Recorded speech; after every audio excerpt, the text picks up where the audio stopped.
Welcome in. It is day 65 and you're talking to the Meeples Champion.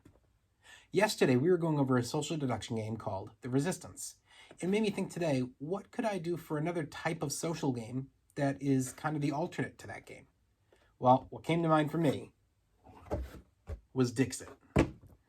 Dixit is a completely different type of game where the concept is less about trying to find traitors and more about trying to see if you can think how the other person thinks.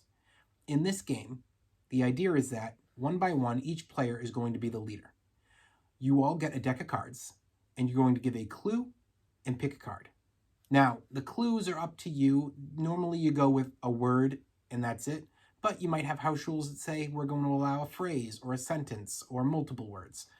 You pick for what your household is and make sure everybody's aware. I go with just a word. Now, once you've done that, everybody else wants to pick a card as well that they're hoping is going to try to get other people to think that was the card that that person had picked.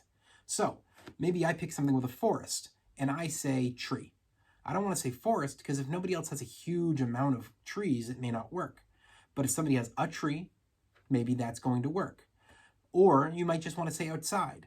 It's up to you what risk you want to take. But you give your clue. Everybody else picks a card, you shuffle them up, and you deal them down, 1 through 6 on the slots. Now, everybody has, for their color, some little cardboard pieces with numbers on them. You're going to have it so everybody sees the back of them, which is just your color. You're going to pick the number correlating to the picture you think it is.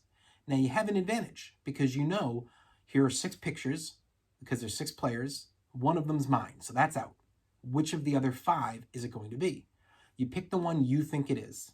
You slide it in, and then once everybody is picked, you reveal these and place them on top. Now is where the points come in. So if everybody guesses correctly, then everybody except for the lead player gets 2 points. Or if everybody guesses incorrectly, the same thing. Everybody except the lead player gets 2 points. Why? Because they failed. They either gave too much information or not enough.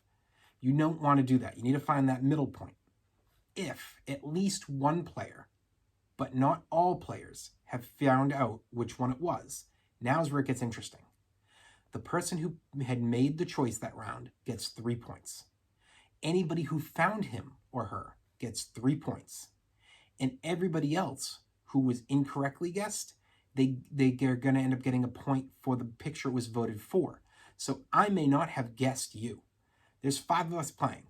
Only one person gets it. Player A gets 3 points because somebody got their picture. Player B gets 3 points because they guessed it correctly. But players C, D, E, F all guess elsewhere. I'm player F. Well, the other 3 picked my picture, so I get 3 points. And then I picked player C's, so they're going to get a point. It's an interesting battle trying to figure this out. You know, best case scenario is that you guess correctly and 4 people guess you and you end up getting a 7-point swing. That's your best case scenario. So you play it, you go through, you finish up the round, you pass the control to the next player and everybody draws a new card. It's a fun game because there's just so many different things people are trying to figure out in the pictures. What were they thinking? Sometimes somebody says something and it just doesn't make sense to what they had initially picked.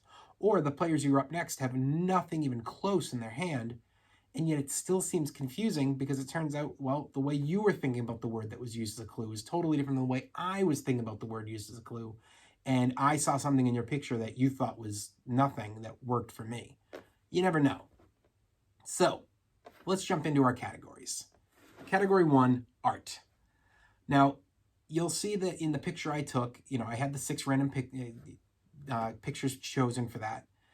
I only did the one with those because I have bought multiple expansions and I don't want to do videos on expansions yet. Unfortunately for Dixit, I did not keep those boxes. The box comes with a great setup to allow expansions in it. So those expansions have only taken up 2/3 of the expansion area and I've got a lot more to go. So there are just loads of cards mixed together from multiple expansions. It is just a big mess of cards. So I tried to take 6 random cards and hopefully they're going to be the base set for you. As far as the art goes, it's absolutely fantastic. That's the entire point of this game.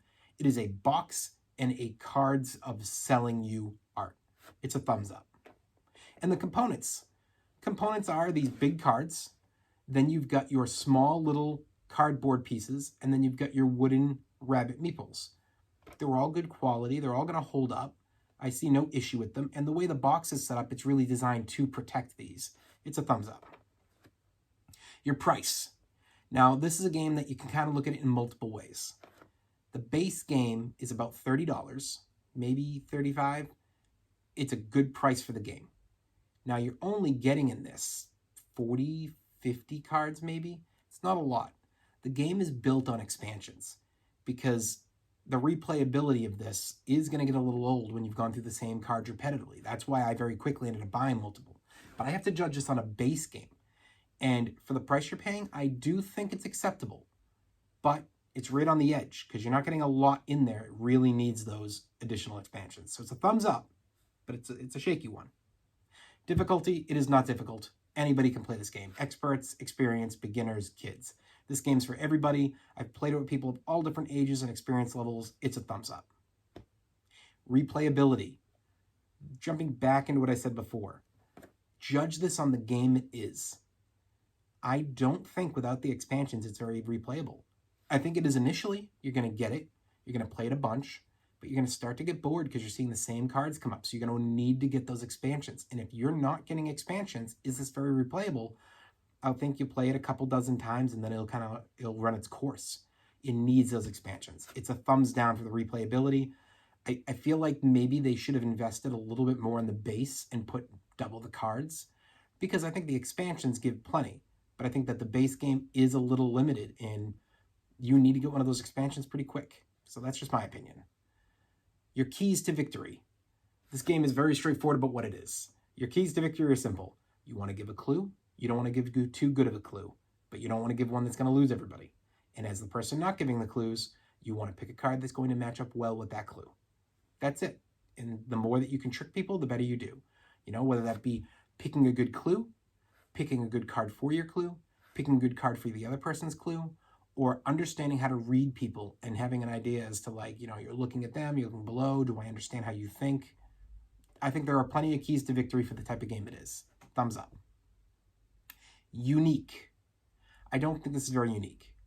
Even when this came out 10 plus years ago, I don't think it was very unique. You know, this is almost kind of like charades, but on cards. So you think like pre this, and there was already kind of something there, but I wouldn't have said it was losing unique to that. But there are a lot of games out now that use this give a clue, here's a picture, totally different game, and yet in a way you can kind of say it's not unique. Code names, idea of pictures and a clue. So there are games like this that exist. I don't think this stands alone in that category, but I think that this game is something that a lot of people have found and loved, and it has enough expansions to allow it to keep growing in your interest. So yes, I think that this game's great, but it's not unique. Thumbs down. Overall, what do I think? I think that this game is a must-play for families. It's a must-play for groups that enjoy social deduction games or just those social games where you're laughing and you're having fun at the table and it's not too much thinking. I think that it is a occasional buy, but it depends on the person. Know who you are. Know your family. Know your friends. If this one fits right, it's great. It's not too much money, so maybe it's worth picking up. But personally, I feel like if you're going to invest in the one, you want to invest in multiple and make sure you have enough of those expansions so this game can be played enough. But that's just my opinion. You're going to have to give it a try and see what your opinion comes out to. That's what really counts.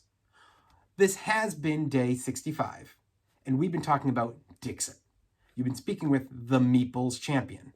Like, share, subscribe, and check down below in the description where I'll be adding in an Amazon link, so if you're interested, you can pick this game up for yourself. Until next time, I'll talk to you tomorrow.